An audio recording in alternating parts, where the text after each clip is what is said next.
জানো তো, কালকে বিকেলে হঠাৎ করে মনে পড়লো কাকুলি তো কালকে তালের পাল্পটা বের করে ফ্রিজে রেখে দিয়েছে।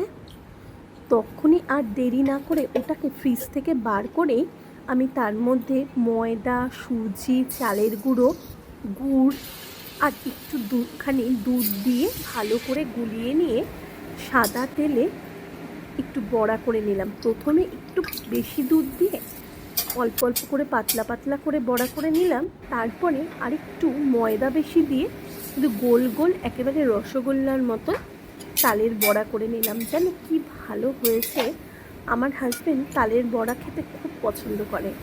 বড়াটা তৈরি করা মাত্রই প্রথমে রাজের কাছে নিয়ে চলে গেলাম। জানি ওকে দিলে ও বলবে তুমি এগুলো খাইয়ে আমাকে মোটা করে দিচ্ছ।